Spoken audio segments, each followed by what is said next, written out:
Well, as we all know, this is the last day of 2016, and I was doing a little research into the calendar. We're on what's called the Gregorian calendar. Before that, we were on what was called a Julian calendar, and the Romans, before the Julian calendar was implemented, they were actually on a lunar calendar, which is similar to the Hebrew calendar. The Julian calendar came in 46 BC. Of course, it was named after Julius Caesar. And it was close to what we have now. It was a 365-day year, and they had a leap year every 4 years, similar to what we have now. But the way that they did the timing, it was actually 11 minutes off. So every year, it got off by about 11 minutes. And so by 1582, there was a Pope Gregory. He made a decree that there were going to be 10 days added to the calendar to make up for the time that had been lost. So in the year 1582, I believe it was in the month of October, the month of October was 10 days shorter. They skipped 10 days. It didn't, of course, change the weekly cycle, but it was... They had to do that to make up for lost time, and then they added a few more rules to be closer. Now, the Gregorian calendar, it's actually 26 seconds off, so it's still not perfect. And I read by the year 4092, we're going to be a day ahead of where we should be. But anyway, I don't think that this world is going to last that long. But since the Gregorian calendar was introduced by Pope Gregory, in the Catholic countries like France and Spain, they immediately adopted the new calendar. But the Protestant countries like England and Germany more resistant. They thought it was some papal plot. And by the way, one of the reasons that Pope Gregory felt like this was important was because they wanted to keep Easter around March 25th. And so it was getting further and further away from that period of time. Now, the reason they kept March 25th, that was what's called the Day of the Annunciation. That was what they claim was the day that the angel Gabriel came to Mary and told her she was going to have a baby. Because, of course, what's 9 months after March 25? December 25, which is when they say Christ was born. So you got to go 9 months back to get the Annunciation. So anyway, the Protestants thought that this was just a papal plot to mess things up, and so they resisted adopting the calendar. It wasn't until 1752 in England where they actually accepted the Gregorian, what we call today the Gregorian calendar, and for them, by that time, it was even off a little bit further. They went from September 2 to September 14th. And again, there was a little bit of resistance, but Ben Franklin said that it's nice for an old man to go to bed on September 2 and not have to wake up again until September 14th. So anyway, a leap second. Oh, okay, I did not know that. So anyway, as we begin a new secular year, tomorrow, a lot of people make what they call New Year's resolutions. And these are promises that we make to ourselves or to others about something we're going to do better in the coming year. This is the year I'm going to stop smoking. This is the year I'm going to stop drinking. This is the year I'm going to lose weight. I'm going to go on a diet. This year I'm going to read through my whole Bible in 1 year. I'm going to do it this time. And so people make all of these different promises. And there was actually a study that was done by the University of Scranton. And they studied how many people that made resolutions actually kept those resolutions that they made. And what percentage do you suppose kept their resolutions? Well, it was actually 8%. 8%, a little better than 8% managed to do that. 92% of the New Year's resolutions are never kept, or they're kept maybe for a short time and then they give up on them. But these promises that human beings make all too often fail. But in the Bible, we have the promises of God that he makes to us. And we're going to be talking about the covenants today. And the first place the covenant is referred to is where? The first covenant. Yeah, it was actually with Noah. It's in Genesis chapter 6, verse 18. Now, I suppose you could say that Genesis 3:15 was a covenant, but the word covenant isn't mentioned. This is the first time the word covenant is actually used in the Bible. And Genesis 6:18, God says to Noah, well, let's start with verse 17. Behold, I myself am bringing the flood of waters on the earth to destroy from under heaven all flesh, in which is the breath of life, and everything that is on the earth shall die. But I will establish my covenant with you, and you shall go into the ark, you, your sons, and your wife, and your sons' wives with you. And it goes on. But God makes this covenant with Noah and his family. And then after the flood, he gives, as you know, the sign of the rainbow as a pledge of that covenant. This is in Genesis chapter 9, starting with verse 9. After Noah and his family come out of the ark, God spoke to Noah and his sons with him, saying, As for me, behold, I establish my covenant with you and with your descendants after you, and with every living creature that is with you, the birds, the cattle, and every beast of the earth, with you, of all that go out of the ark, every beast of the earth. Verse 11, Thus I establish my covenant with you. Never again shall all flesh be cut off by the waters of the flood. Never again shall there be a flood to destroy the earth. And God said, This is the sign of the covenant which I make between me and you and every living creature that is with you for perpetual generations. I set my rainbow in the cloud, and it shall be for the sign of the covenant between me and the earth. And it goes on. Also, I suppose I should read verse 16. The rainbow shall be in the cloud, and I will look on it to remember the everlasting covenant between God and every living creature of all flesh that is on the earth. So God makes this everlasting covenant. Now, whose promise was this covenant based on? It was purely God's promise. He didn't ask Noah to say, okay, if you'll be obedient to me, and if you and your descendants will keep my law perfectly, I'll never again send a flood. But he doesn't do that. This is actually based on the promises of God. Man had nothing to do with it in this particular covenant. Now, we see man doubts God later when they built the Tower of Babel. They didn't believe the word of God. But God's promise was sure, and again, we can be certain that this flood is never going to happen over the whole earth. That's something that we can count on because it's based on the promise of God. Now, the next covenant that is made is a covenant that God made with who? With Abraham. That's right. Let's turn to Genesis chapter 15.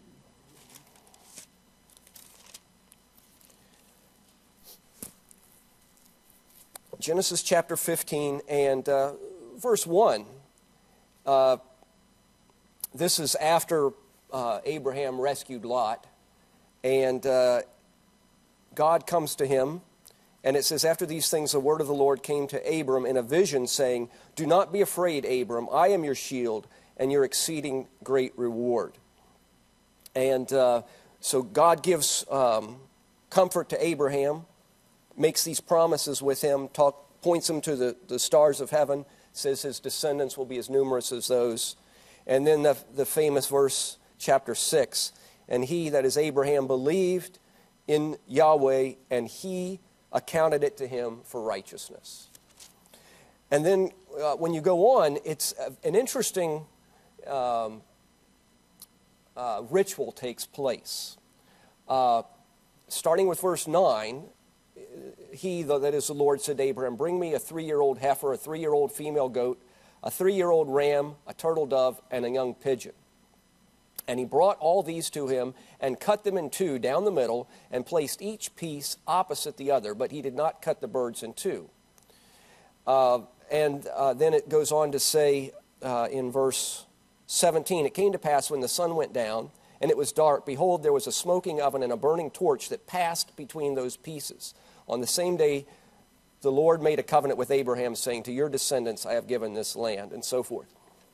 Now, this ritual was based on a special type of covenant that was in existence at that time. It was called the Suzerain Treaty. And in a Suzerain Treaty, the way it was typically done, you would have a lord, and then you would have a vassal, a servant. And the lord, like the king, would make this suzerain covenant with the vassals. And the covenant was based on promises that were made by the king and the vassal. The king said, okay, these are the things I'm going to do for you. I'll protect you from your enemies. I'll provide these services to you. Generally, it was protection. And these are the things you're going to do. You're going to obey my laws. You're going to keep the laws of the land. You're going to do what I tell you to do. And then the vassals, as this sign, they would cut these animals in two. And the Lord made the vassals walk between those animals. And the purpose of that, the cut up animals, the purpose was that is, if you disobey, if you don't keep your end of the bargain, this is what I'm going to do to you. All right? But there's a twist. Abraham, if it would have been done the traditional way, Abraham was the one that should have had to pass through. But instead, who passes through the middle? God does it. Yes, it was actually the Son. Yes. Yes. Yes, our God is a consuming fire. So the Father and Son passed through. And we know that Christ is the one. Even though we disobeyed, even though we were the ones that deserved to be killed, he takes the penalty upon himself. And what a wonderful Father we serve. And the plan of salvation is so, we don't deserve. We don't deserve what he's done for us.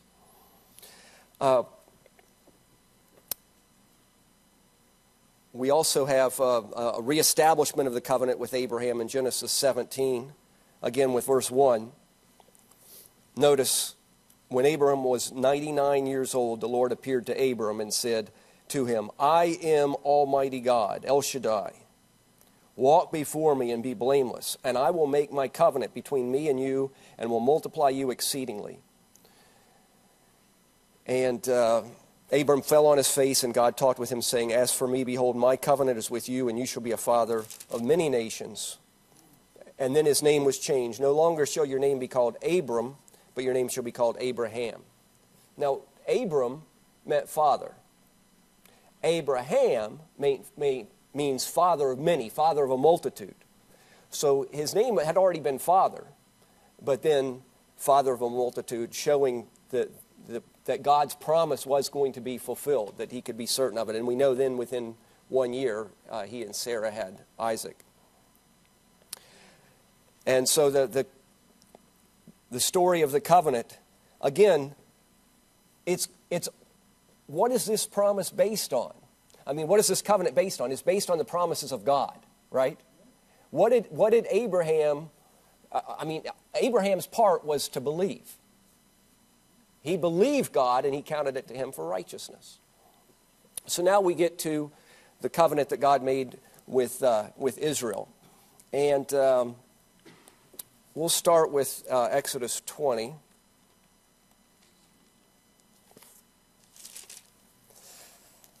So the Lord comes and speaks to the people from Mount Sinai. And in verse 18, what was the people's response? All the people witnessed the thunderings and the lightning flashes, the sound of the trumpet and the mountain smoking. And when the people saw it, they trembled and stood afar off. And they said to Moses, You speak with us, and we will hear, but let not God speak with us, lest we die. And Moses said to the people, Do not fear, for God has come to test you, that you may fear, that his fear may be before you, so that you may not sin. And then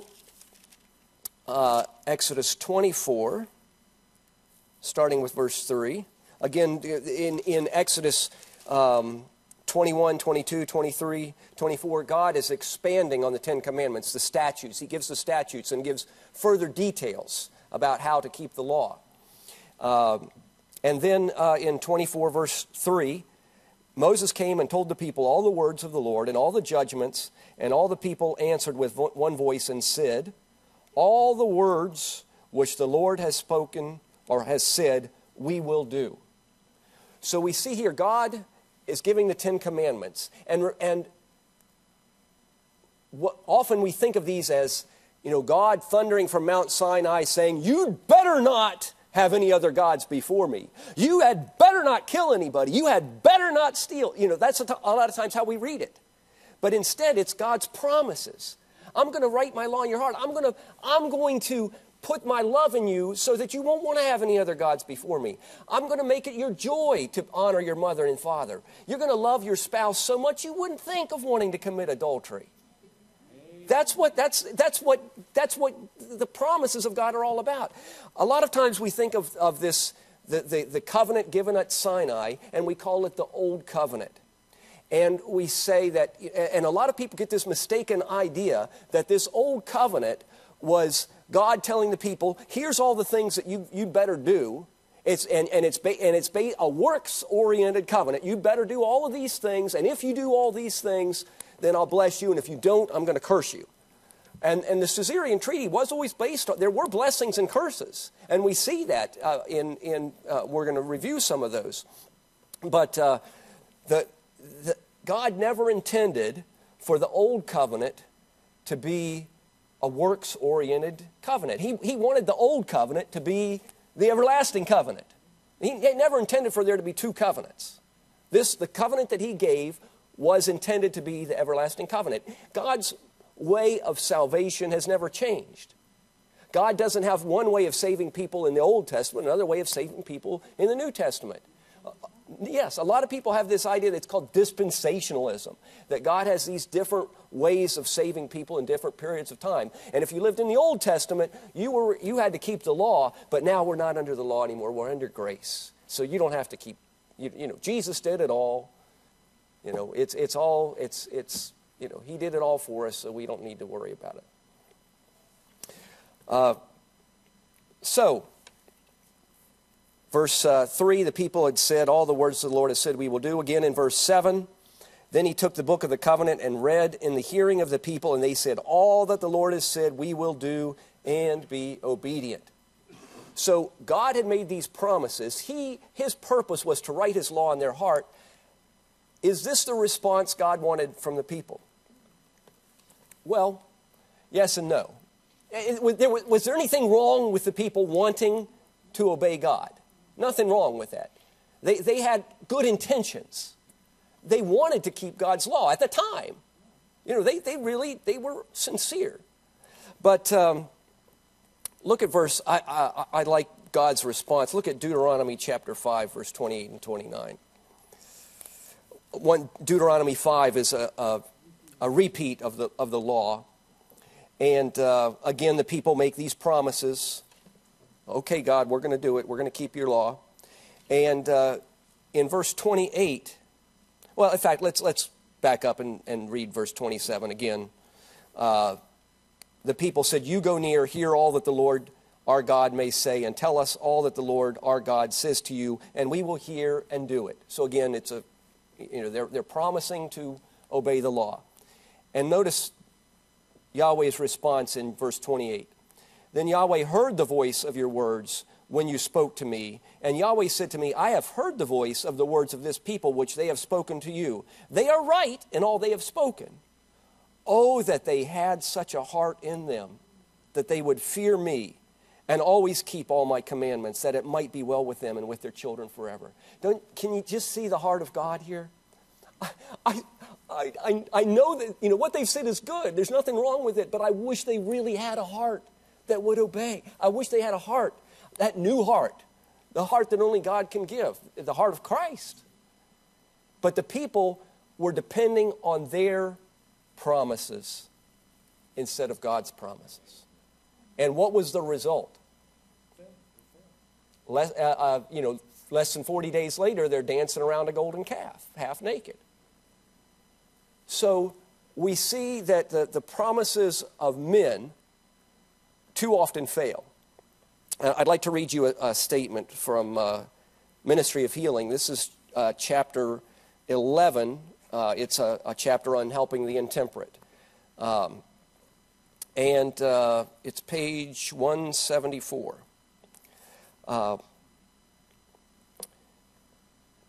Let me just read the whole paragraph. Feeling the terrible power of temptation, the drawing of desire that leads to indulgence, many a man cries in despair, I cannot resist evil. Tell him that he can, he must resist. He may have been overcome again and again, but it need not be always thus. He is weak in moral power, controlled by the habits of a life of sin. His promises and resolutions are like ropes of sand. The knowledge of his broken promises and forfeited pledges weakens his confidence in his own sincerity and causes him to feel that God cannot accept him or work with his efforts, but he need not despair. And it goes on. It's a beautiful chapter. And you've heard that quote is also found in Steps to Christ. So our promises, we're told, are like ropes of sand. We may be sincere. We may be honest. You know, Peter, when he said, Lord, all these others may deny you, but I'm never going to deny you. His promises were ropes of sand. Yes, we cannot. Now there are some people.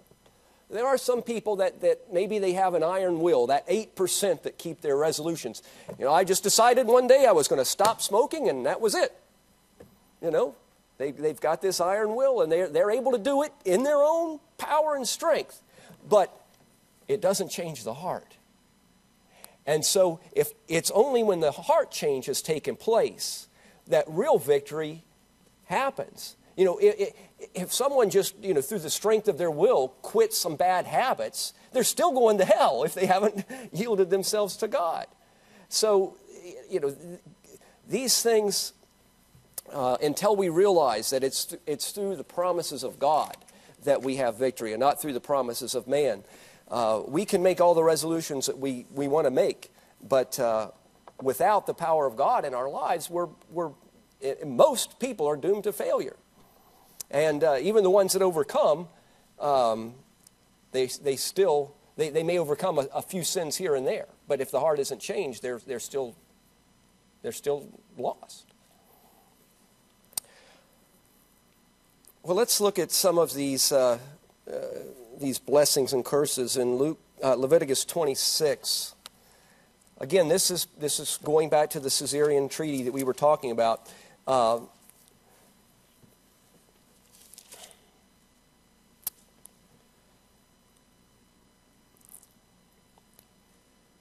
So let's start with verse 3.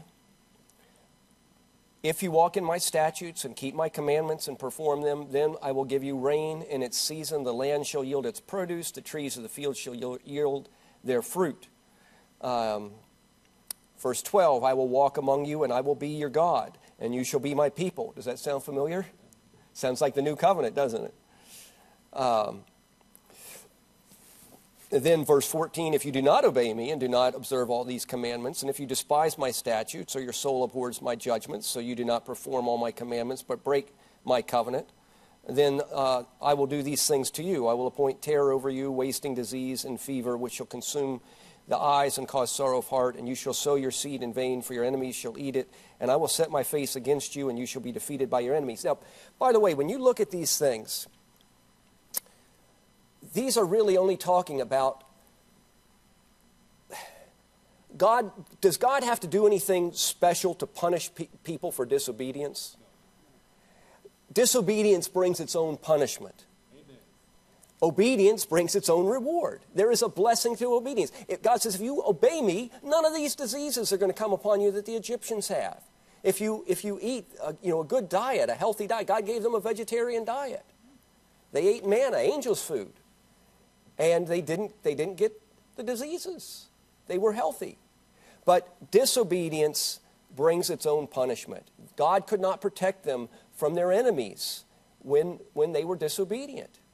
They forfeited that protection. And all of these diseases, the sword is going to come upon you. Wild beasts are going to come upon you, and pestilence. You know, I'm sure you're familiar with the story of when Israel was murmuring in the wilderness. And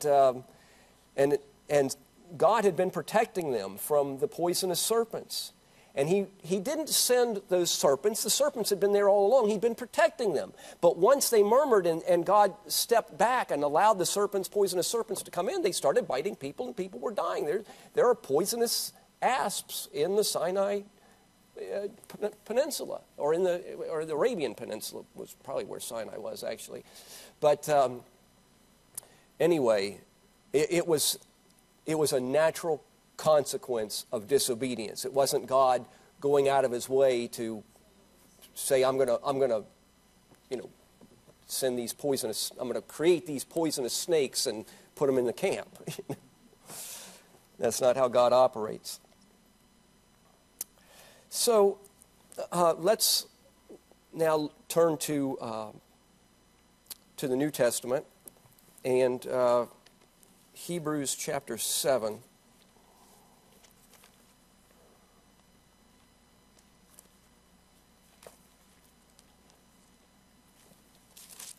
Hebrews 7 and verse 22.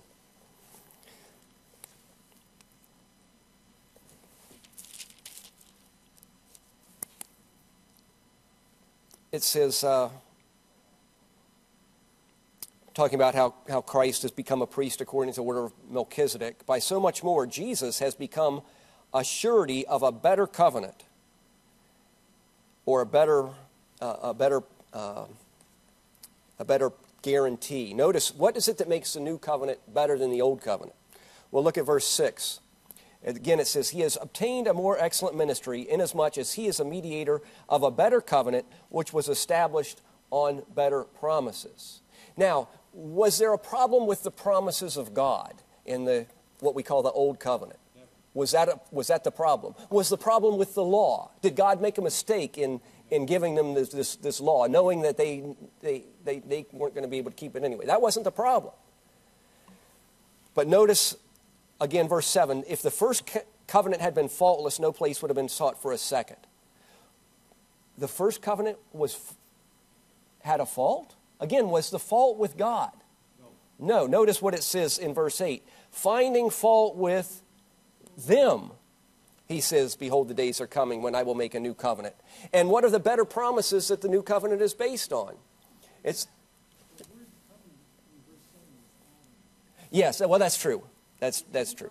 If the first had been faultless, no place would have been sought for a second. Yes, and okay, that's a good point. And again, what the problem was not with the promises of God, it was with the promises of man, the people's promises. That was Yes. So that was where the fault was. Again, God, it wasn't. The only reason there's a second covenant or a new covenant is because they broke the original one. When you break when you sign a document, a legal document, and you don't keep the conditions, that document it's no longer in effect. You have to make a new one, a new agreement. You see that and again, the new one is no different from the old one. It's just the old one is no longer in effect because the people broke it. They didn't keep it. So again, based on the promises of God, notice verse 10. This is the covenant I will make with the house of Israel, says the Lord. I will put my laws in their mind and write them on their hearts. I will be their God. They will be my people. Do you see how, again, this is based on the promises of God, what he is going to do for us if we will allow him. Of course, he's not going to force it. But I love Ezekiel 36. Ezekiel 36, starting with verse 26. And again, notice that this new covenant is actually given in the Old Testament. It's not the new covenant is for the New Testament period, and the Old Covenant was for the Old Testament. The new covenant was the Old Covenant. It's really the same one. But Ezekiel chapter 36, starting with verse 26. I will give you a new heart, and I will put a new spirit within you. I will take the heart of stone out of your flesh, and will give you a heart of flesh. I will put my spirit within you, and cause you to walk in my statutes, and you will keep my judgments and do them. I love how it says, I will cause you to. Yes, he's the one yes. Yes, he gives us that desire. It is Christ who works in you both to will and to do of his good pleasure. And so our part is, like Abraham, to believe, and it's accounted to us for righteousness. All things are possible to those who believe. Yes, Sister Wright says, those who are attempting to keep the law in their own strength are attempting an impossibility. It's impossible for us to keep God's law because remember, it's about the Spirit. We might be able to keep the letter. The Pharisees kept the letter, but were they really obedient to the law? You know, they're angry at Christ. Think about the irony, the dichotomy. They're angry at Christ for healing someone on the Sabbath. They're angry at him because he broke the Sabbath in their mind, and so they plot on the Sabbath how they're going to kill him. Really? Plotting to kill somebody on the Sabbath is okay, but healing isn't.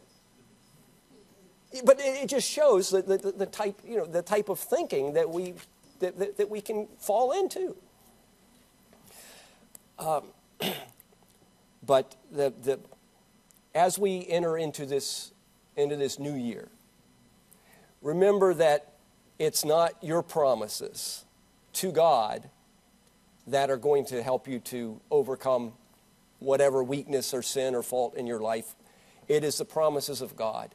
When we ask him, Father, put in my heart such a love for you that I'll want to read your word every day.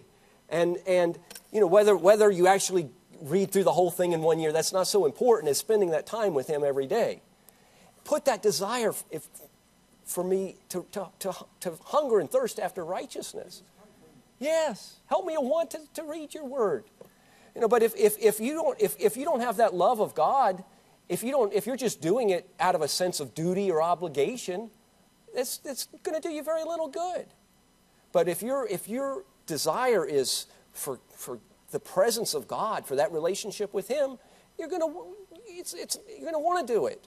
It'll be a pleasure, something you enjoy. It's not like taking your medicine, every nasty